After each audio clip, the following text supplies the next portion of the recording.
आज के लेक्चर में हम कुछ उदाहरण करेंगे। ठीक है, ये पहला उदाहरण देखो क्या क्या लिखा है। क्या लिखा है भैया? कोस इनवर्स 2x-1 का प्रांत ज्ञात करना है। किसका प्रांत ज्ञात करना है? इसका प्रांत ज्ञात करना है। ठीक है, अब मुझे बताइए कि जो कोस इनवर्स है उसके अंदर आप क्या क्या ढाल सकते हो, कहाँ से लेकर के कहाँ तक के अंक ढाल सकते हो। तो आपको सर कोस इनवर्स के अंदर हम -1 से लेकर के 1 तक के बीच के अंक ढाल सकते हैं। इसका ये मतलब ये हुआ कि जो 2x-1 है ये बिलोंग करेगा -1,1 तक, है ना। तो इसी बात को अपन लिख देंगे। तो हम कहेंगे कि यहाँ जो 2x-1 है ये बिलोंग करेगा -1 से लेकर के 1 तक। ठीक है, हमें वैल्यू निकालनी है x की, क्योंकि प्रांत का मतलब होता है कि भैया x की क्या क्या वैल्यू हो सकती है। ठीक है, तो x की कैसे वैल्यू निकालेंगे? दोनों तरफ एक जोड़ दो, ये हो जाएगा 2x बिलोंग्स टू 0,2। फिर दोनों तरफ 2 से भाग कर दो, ये हो जाएगा x बिलोंग्स टू 0,1। ये हमारा प्रांत निकल के आ गया। समझ में आ गई? आसान था। अगला उदाहरण करते हैं। अब ये वाला उदाहरण देखो, इसमें क्या है कि निम्नलिखित का मुख्य मान ज्ञात करना है। पहले देखा कोस इनवर्स √3/2 और यहाँ पे देखा कोस इनवर्स -1/2। कैसे करेंगे?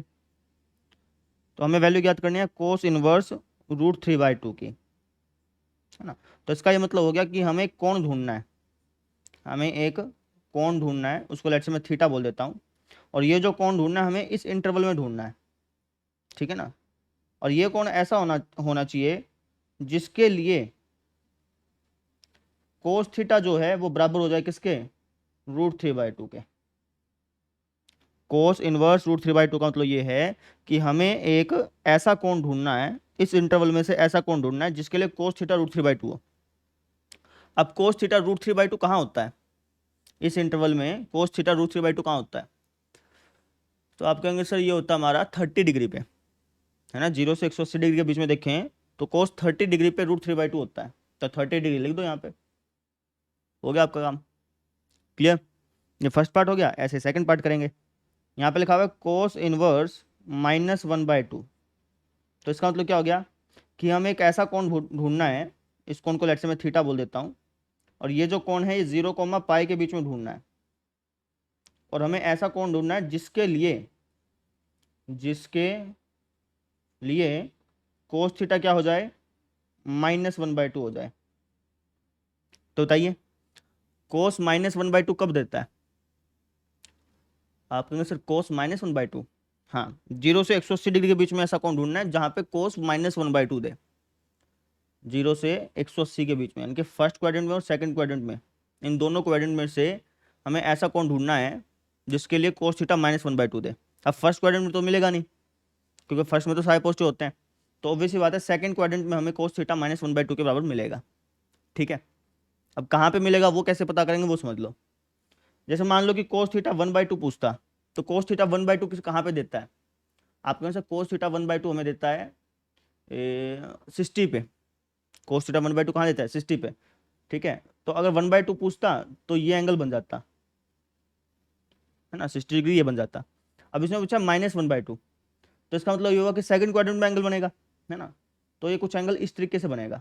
अगर मैं यहाँ से कोण मापूंगा तो ये बनेगा 60 डिग्री का, अगर मैं यहाँ से मापूंगा तो बेटा। ठीक है, लेकिन जब भी हम किसी को कोण बताते हैं ना तो हम हमेशा पॉजिटिव एक्स एक्सिस से माप करके बताते हैं। ठीक है ना। अगर देखो यहाँ से मापूंगा तब यहाँ पे -1/2 बन जाएगा, क्योंकि हमारा कोस क्या होता है? आधार बटा कर्ण होता है। तो -1/2 यहाँ पे बन जाएगा। ठीक है, ये 60 डिग्री का कोण बन जाएगा। लेकिन 60 डिग्री का कब बनेगा? जब मैं इस तरफ से मापूंगा ऐसे। ठीक है, लेकिन कभी भी अगर हम किसी को एंगल बताते हैं ना तो हम हमेशा ये वाला एंगल बताते हैं। तो अगर ये 60 डिग्री है तो ये एंगल कितना बच गया? ये वाला एंगल कितना बच गया? अगर ये 60 डिग्री है तो ये वाला एंगल कितना बच गया बेटा? तो आप कहेंगे सर ये बच गया 120 डिग्री। समझे ये कहना चाह रहा हूँ?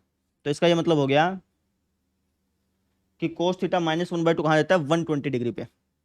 समझ में आ गई? अगर मैं 180 डिग्री के तरफ से मापूंगा ना तो यहाँ पे 60 डिग्री आएगा, लेकिन हम हमेशा कोण यहाँ से माप के बताते हैं, इसलिए कोण क्या हो गया यहाँ पे 120 डिग्री।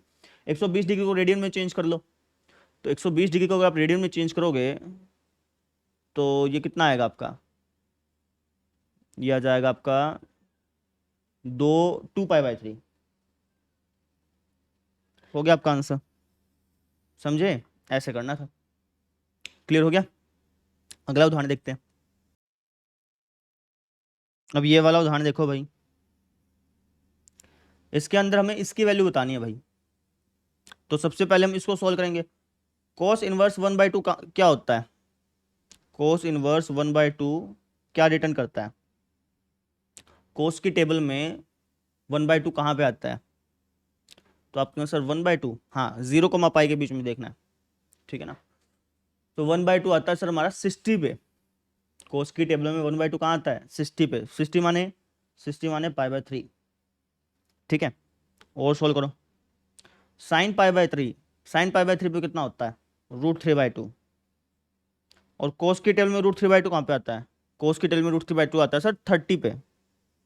लो भैया, आ गया हमारा आंसर, समझे? ऐसे था। अगला उदाहरण देखें। उदाहरण देखो भाई, क्या क्या लिखा है? क्या लिखा है भैया? 3 संख्याएं हैं XYZ जो कि इस इंटरवल से बिलोंग करती हैं। और ये जो 3 संख्याएं हैं ये कुछ इस तरीके से हैं जिसके लिए cos इनवर्स x जमा cos इनवर्स y जमा cos इनवर्स z, इन तीनों cos इनवर्सिस का जोड़ जो है वो 0 के बराबर आ रहा है, ठीक है। 0 कह लो या फिर 0 डिग्री बोल दो, बात एक ही है, ठीक है ना।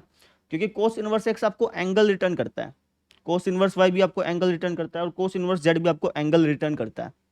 अगर आप 3 एंगल्स को जोड़ेंगे तो आपको जोड़ने के बाद एंगल्स ही मिलेगा। तो यहाँ पे जो 0 लिखा गया ये रेडियन में लिखा गया है, बेसिकली ये एंगल है बेटा, ये चीज़ ध्यान रखना, ठीक है। तो आपको x जमा y जमा z इसका वैल्यू बताना है। कैसे बताएंगे? हाँ भाई, कैसे बताओगे? आप कहोगे कि हम जानते हैं कि जो cos इनवर्स x होता है ये हमें 0 से लेकर के पाई के बीच के एंगल रिटर्न करता है। ऐसे ही cos इनवर्स y जो होता है ये भी हमें 0 से लेकर के पाई के बीच के एंगल रिटर्न करता है।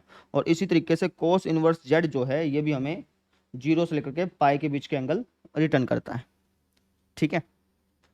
अब क्वेश्चन में क्या लिखा है कि आपको एक्स वाई जेड की ऐसी वैल्यू बतानी है जिसके लिए cos इनवर्स x जमा cos इनवर्स y जमा cos इनवर्स z, इन तीनों cos इनवर्सिस का जोड़ जो है वो 0 के बराबर आए, ठीक है। तो मुझे ये बताओ कि भैया cos इनवर्स x जो है ये मुझे 0 से लेकर के 180 डिग्री के बीच में एंगल रिटर्न करता है ना। ऐसे सेम चीज इसके साथ है, ऐसे सेम चीज इसके साथ है, ठीक है। तो मैं इन तीनों का कौन सा एंगल लेके चलूं? मैं इन तीनों का कौन सा एंगल लेके चलूं जिससे कि जोड़ने के बाद मुझे 0 डिग्री मिल जाए? समझो, डिग्री में मैं समझाना चाह रहा हूं मैं तुमको। इन तीनों का मैं कौन सा एंगल लेके चलूं जिसके बाद इनको जोड़ने के बाद 0 डिग्री मिल जाए? तो आपके आंसर ऑब्वियस बात है 0 लेके चलो। cos इनवर्स x है, इसको भी 0 डिग्री लेके चलो, इसको भी 0 डिग्री लेके चलो, इसको भी 0 डिग्री लेके चलो, है ना। 0 डिग्री जमा 0 डिग्री जमा 0 डिग्री, तभी आपको 0 डिग्री मिलेगा। समझ में आई मेरी बात है? तो बस हो गया काम खत्म। तो हम यहाँ पे क्या लिख देंगे? हम यहाँ कह देंगे कि यहाँ पर्सन में हमें दे रखा था क्या? पर्सन में हमें दे रखा है cos इनवर्स x जमा cos इनवर्स y जमा cos इनवर्स z बराबर 0, ये हमें दिया हुआ है, ठीक है। अब cos इनवर्स x जमा cos इनवर्स y जमा cos इनवर्स z बराबर 0, ऐसा कब हो सकता है? ऐसा तभी हो सकता है, कब? ऐसा तभी हो सकता है जब cos इनवर्स x भी 0 हो, ठीक है, cos इनवर्स y भी 0 हो और cos इनवर्स z भी 0 हो, ठीक है। cos इनवर्स x बराबर है 0 डिग्री के, इसको डिग्री में लेके चलो समझ में आएगा तुमको ज्यादा, ठीक है। तो cos इनवर्स x अगर 0 डिग्री के बराबर है तो x की वैल्यू क्या होगी? x की वैल्यू क्या होगी? या फिर आप इसको ऐसे समझ लो कि cos 0 डिग्री पे कितना होता है? आप कहेंगे सर 1, यानी कि x की वैल्यू आ गई 1, समझे। ऐसे ही cos इनवर्स y अगर 0 डिग्री के बराबर है तो y की वैल्यू क्या होगी? y की वैल्यू भी हो जाएगी सर 1। क्यों? क्योंकि कोस 0 डिग्री पे 1 होता है इसलिए। क्लियर? सेम चीज यहाँ पे हो जाएगी, z की वैल्यू भी क्या हो जाएगी 1। एक्स वाई जेड की वैल्यू निकाल ली। अब हमें वैल्यू निकालनी है एक्स जमा वाई जमा जेड की। निकाल लो। तो एक्स जमा वाई जमा जेड, इसका वैल्यू क्या हो जाएगा? इसका वैल्यू हो जाएगा 1 जमा 1 जमा 1 यानी कि 3। ऐसे करना था। समझ में आया? ठीक है, तो ये कुछ क्वेश्चन इस तरीके का था। क्लियर? अब ये वाला उदाहरण आप खुद ब खुद करिएगा। ठीक है, क्या लिखा है कि 3 नंबर्स हैं जो कि इस इंटरवल से बिलोंग करते हैं, और ये 3 नंबर कुछ इस तरीके से हैं जिसके लिए कोस इनवर्स एक्स जमा कोस इनवर्स वाई जमा कोस इनवर्स जेड बराबर है 3 पाई के। ठीक है, इनकी वैल्यू आपको बतानी है, तो खुद ब खुद बताइएगा, मैं डायरेक्टली आंसर ले देता हूँ। ठीक है, तो एक्स वाई जमा वाई जेड जमा जेड एक्स, इसका मान आएगा 3 और इसका मान आएगा जी आपका 6। खुद ब खुद कर लीजिएगा। क्लियर? तो इस तरीके से हमारे इस कंसेप्ट के सारे एग्जाम्पल कवर हो गए। अब मैं आपको डीपीपी दे रहा हूँ, उसको आप सॉल्व कर लीजिएगा। ठीक है, थैंक यू।